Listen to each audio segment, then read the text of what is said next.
The town of Willow Creek sat between endless fields of corn and dusty back roads, its storefronts painted in fading colors, its diner glowing at night with the hum of neon that flickered against the glass. And in this town lived Emily, a girl whose world stretched no further than the county fair, the library on Main Street, and the small house with peeling shutters where her mother planted daisies by the porch. And though her life was modest, she carried inside her a quiet hunger, a restlessness she could not name, a sense that somewhere beyond the horizon was a rhythm her heart longed to follow. She was tall in a graceful way, her frame slender yet strong from years of chores and helping at the farm stands, her hair a cascade of chestnut waves, tied most days in a simple braid, her eyes a soft green that caught light differently depending on her mood, sometimes bright with curiosity, sometimes clouded with doubt, her clothes simple and worn, jeans faded at the knees, cotton blouses frayed at the cuffs, and yet she wore them with an elegance she did not notice, an elegance born not of wealth, but of sincerity. Her days passed in repetition, waking to the sound of roosters, serving coffee at the diner, reading by lamplight, but her mind often drifted to what lay beyond. What if I could stand in a city where the buildings touch the sky, where lights never go out, where people carry secrets in their eyes and dreams in their hands? And though she kept those thoughts locked away, they flared whenever she felt the weight of small-town life pressing in. It was late summer when he came, arriving not with fanfare, but with quiet inevitability, a man whose presence altered the air around him. His name was Alexander, known in newspapers and business circles as a billionaire with holdings across industries, a man who spoke in boardrooms where decisions bent the future. Yet when he appeared in Willow Creek, he did not arrive as an untouchable figure, but as someone who sought escape from the glare of his own world, his car gleaming black against the dusty road, his suit tailored, yet his gaze searching as if for something hidden even from himself. He was tall, broad-shouldered, carrying himself with a practiced stillness, his hair dark, cropped with precision, his jawline sharp yet softened by moments of weariness, his eyes steel blue, alert yet often distant, as though measuring the room for truths no one else could see. His clothes marked his wealth, crisp shirts, polished shoes, watches of understated design, but beneath the polish was a solitude, a tension in his posture, a pause in his breathing that betrayed a man both admired and isolated. They first crossed paths at the diner, where Emily carried plates between booths filled with farmers and shopkeepers, and when Alexander walked in, the bell above the door chimed, and conversation faltered for a moment, as though the room itself acknowledged his difference. Yet he moved quietly to a booth in the corner, ordered coffee in a voice smooth yet subdued, and opened a leather-bound notebook where his pen traced thoughts. He did not speak aloud. Emily noticed the cut of his suit, out of place against the vinyl seats, and the intensity of his focus, the way he barely glanced up when she poured his coffee. Yet when their eyes did meet, there was a pause, a flicker, as though each recognized in the other something unsaid. And she carried the image of his gaze with her through the day, replaying it like a melody. She could not forget Alexander, for his part, found his attention drawn despite himself. She is not like the women I meet in cities. She does not wear her ambition as armor. She does not measure every word for advantage. And though he returned to his notes, the sound of her voice taking orders, the ease of her movements lingered, reminding him of her simplicity he had long thought lost. Over the following weeks he returned, sometimes for coffee, sometimes for pie, and their exchanges remained brief, polite, yet beneath the surface grew a tension, a curiosity that pressed forward even in silence. She noticed the way his hand lingered on the cup, the crease of his brow when his thoughts weighed heavy. He noticed the quiet strength in her laughter with co-workers, the resilience in the way she carried herself, and each carried questions they did not dare voice. One evening, as the sun dipped low and painted the horizon in amber, Emily left the diner to walk home and found Alexander waiting outside, leaning against his car, his expression thoughtful, and he asked if she would like a ride, his voice carrying both confidence and a hesitance unusual for a man so powerful. And she, after a moment of hesitation, accepted, stepping into the leather-scented interior, her heart thrumming faster with every mile they drove down the winding road toward her home. The ride was quiet at first, filled with the hum of the engine, the faint scent of cologne, the tension of unspoken thoughts, until he finally asked, almost gently, why she stayed in such a small place, and she replied with honesty, because it was where her family was, where life was familiar. Yet she admitted softly that sometimes she dreamed of more, of seeing cities, of feeling the pulse of something greater, and he turned his head toward her, studying her profile against the fading light, and felt an unexpected warmth stir within him. That night lingered in both their minds, and soon their encounters became longer, walks along dirt roads, talks beneath the wide sky, conversations that shifted from small details to confessions of fear and longing. She spoke of wanting to belong to something beyond. He spoke of the emptiness wealth could not fill, and in the pauses between words, their hands brushed, their shoulders leaned close, and every accidental touch sent a ripple through them. As though the world paused for just that instant, Emily's heart wrestled with contradiction. How can someone like him, whose life is carved in glass towers, see me, a girl whose world is fields and back roads? Yet every time he looked at her with quiet intensity, she felt the truth in his attention, that it was not pity nor curiosity, but recognition, and Alexander in turn questioned himself, am I drawn to her because she's different, or because she's real, the only real I have known in years? And the more he asked, the deeper he felt his own walls begin to fracture. Their story unfolded slowly, in shared silences, in evenings where he would take her to the edge of the lake, and they would watch the water reflect the stars, his jacket draped around her shoulders, her fingers brushing against the fabric, her breath visible in the night air. And with each night their closeness deepened, not with dramatic declarations, but with gestures, with the steady pull of two lives converging. Yet shadows followed, whispers in town of who he was, warnings from her friends that men like him never stay, doubts that crept into her thoughts when she lay awake. What if this is only a passing curiosity for him? What if I am just a moment in a life that will move on without me?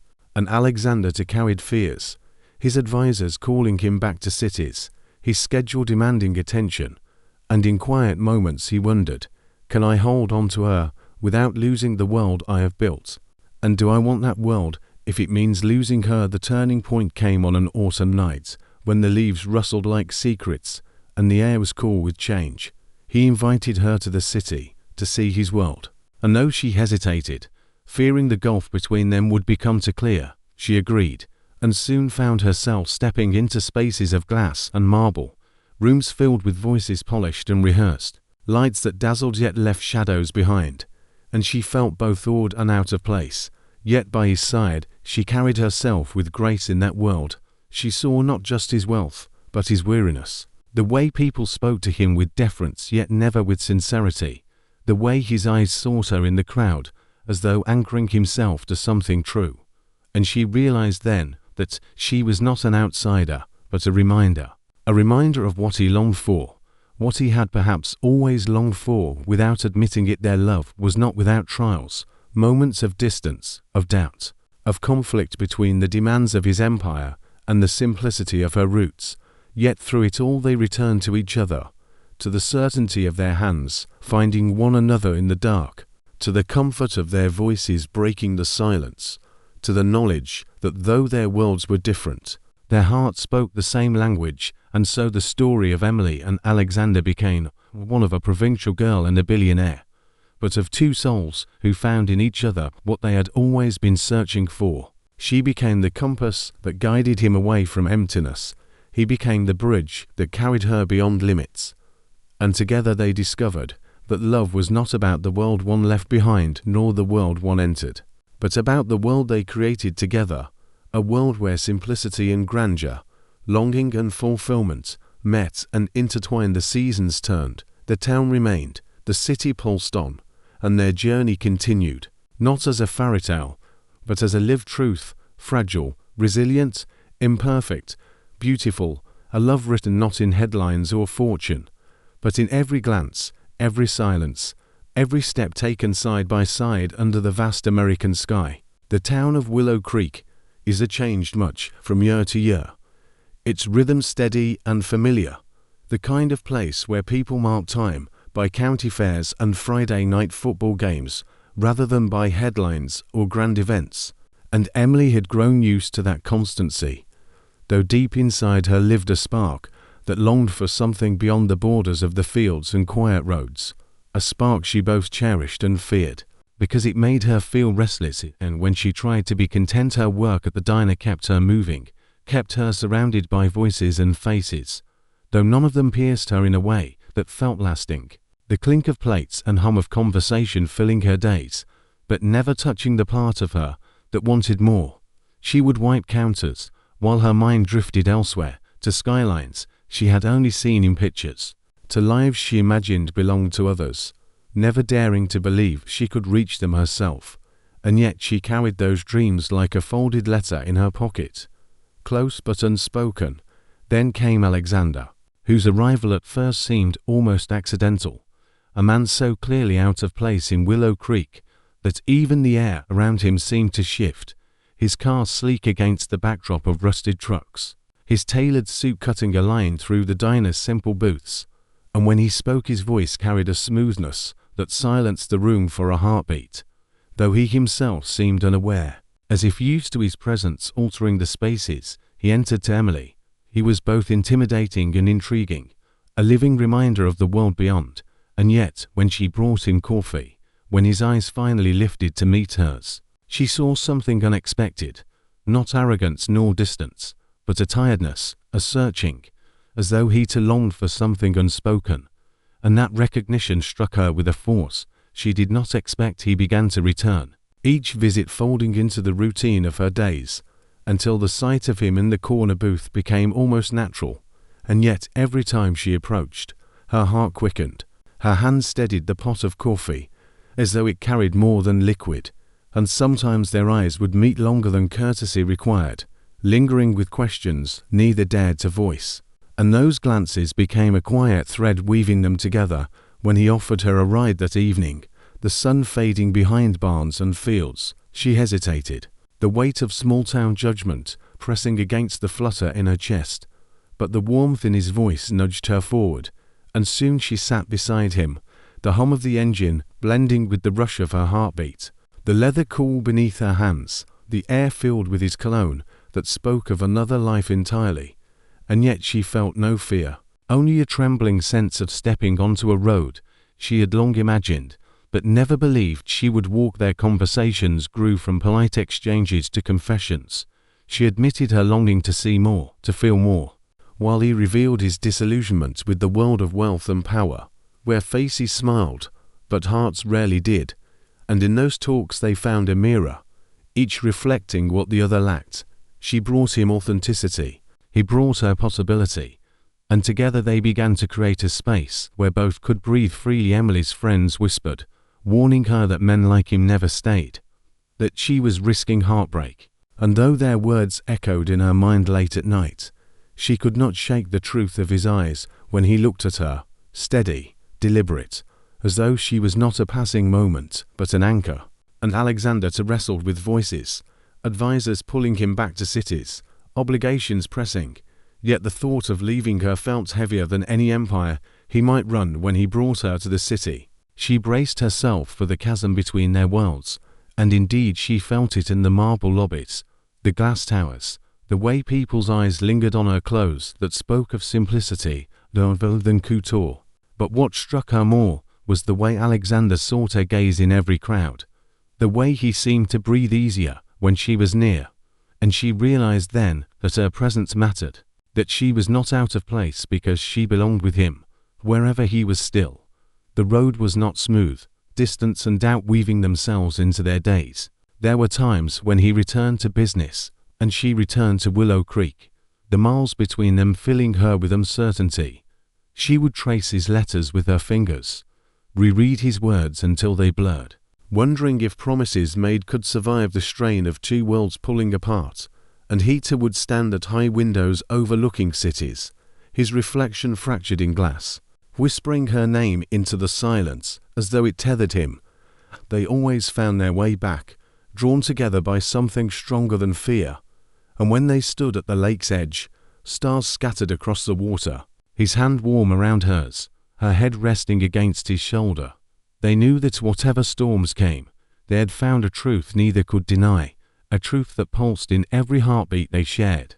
In every silence that spoke louder than words, Emily grew stronger in his world, her confidence blooming not from wealth, but from knowing she was seen, truly seen. And Alexander softened in hers, shedding layers of armor he had worn too long, learning to sit at her mother's table, to walk barefoot on dirt roads, to taste simplicity as though it were a feast. And together they built a rhythm that blended both lives into something new. There were setbacks, moments when ambition clashed with simplicity, when expectations weighed heavy. But love proved itself, not in ease, but in persistence, in the way they reached across divides, in the way their hands found each other, even when pride wanted to pull them apart. And with each trial, they emerged not unscarred, but stronger, their bond tempered like steel in fire seasons turned, the fields around Willow Creek golden in harvest, the city lights glowing with their endless pulse. And through it all Emily and Alexander walked forward, their love no longer a question, but a certainty, not a fairy tale, but a living truth, imperfect, fragile, resilient, luminous. A testament that sometimes the girl from the small town and the man from the towers do not meet only to part, but to create a world together, a world where both can finally be whole, and so their story stretched beyond the borders of fields and skylines, written not in headlines nor whispered doubts, but in every glance that lingered, every silence that held them close, every step they took side by side under the vast American sky, where dreams and realities intertwined, and love, steady and fierce, carried them ever forward.